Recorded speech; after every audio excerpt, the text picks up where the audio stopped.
L'étendue d'eau respire le calme et la tranquillité. Mais l'image est trompeuse, car ces jours-ci, le lac Tchad est l'étang de tous les dangers. Ces soldats tchadiens le savent, chaque fois qu'ils s'y aventurent en patrouille, c'est lourdement armé, car chaque pirogue rencontrée, chaque île habitée, sont autant d'embuscades potentielles. Le lac Tchad, ici, qui est à la frontière entre le Tchad et le Nigeria, a toujours été une zone très sensible. Mais la sécurité ici vient d'être sérieusement renforcée depuis les attaques répétées de Boko Haram dans la région. En janvier dernier, Boko Haram a attaqué la base militaire nigériane de Baga sur les berges du lac, massacrant des centaines d'habitants de la ville, pourchassant même jusqu'au Tchad, de l'autre côté du lac, les civils ayant fui le carnage. Abakar Mahamat Alai connaît la menace. Ce soldat tchadien a dû repousser les attaques des djihadistes.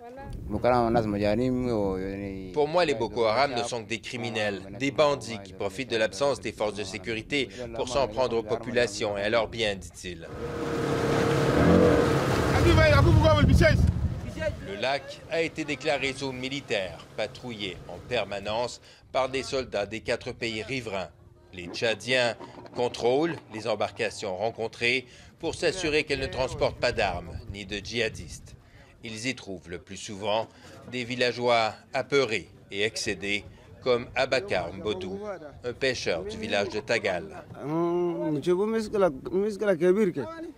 Pour nous, Boko Haram est un poison, dit-il, un gros problème. Depuis qu'ils occupent les îles et les villages de notre région, on ne peut plus circuler et vendre notre poisson. Les îles sur le lac abritent aujourd'hui des milliers de déplacés du Nigeria. Les soldats ont déjà escorté bon nombre d'entre eux vers le grand camp de réfugiés de Dar es Salaam, côté Tchad, mais beaucoup d'autres s'y trouvent encore, souvent prisonniers d'un lac au calme trompeur. Ici Jean-François Bélanger, Radio-Canada, Bagassola, Tchad. Et on retrouve Jean-François ce soir. Jean-François, cette offensive contre Boko Haram, elle dure depuis des mois. Le président sortant du Nigeria, Goodluck Jonathan, avait promis de régler le problème avant les élections. Mais dans les faits, ce sont plutôt les pays voisins du Nigeria qui font le travail sur le terrain.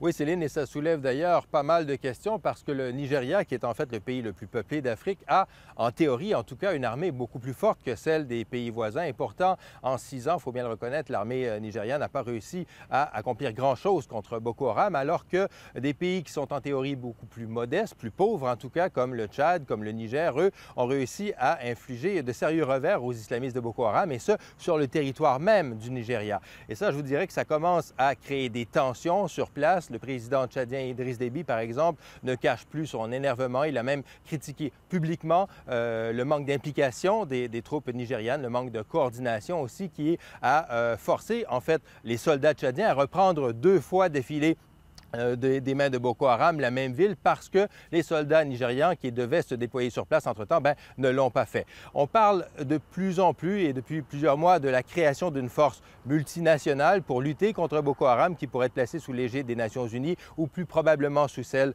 de l'Union africaine. Je vous dirais que ça, lorsque ça va se concrétiser, lorsque cette force-là va être déployée sur le terrain, ça devrait aider à sécuriser un petit peu la zone. Cela dit, il faut bien le reconnaître, on est très, très loin d'une victoire totale contre Boko Haram, cette victoire totale qu'avait promise le président sortant nigérian Goodluck Jonathan, parce que Boko Haram adopte de plus en plus sur le terrain des tactiques de guérilla, de guerre asymétrique, comme d'ailleurs les talibans en Afghanistan. Et ça, on le sait, pour une armée régulière, ça en fait un ennemi extrêmement difficile à combattre.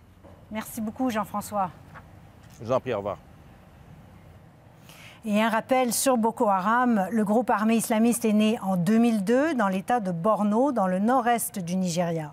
Ces exactions se sont étendues principalement dans les états de Yobe et de Gombe, à la frontière du Tchad. Boko Haram veut instaurer un État islamique, rejetant toute éducation occidentale. Il s'est déclaré califat en 2014. Il y a quelques semaines, il a prêté allégeance au groupe armé État islamique. Ces actions militaires ont commencé en 2009 et ont fait depuis quelques 13 000 morts. On se souviendra de l'enlèvement des 237 lycéennes l'an dernier. On ne sait toujours pas ce qu'il est advenu de la grande majorité d'entre elles.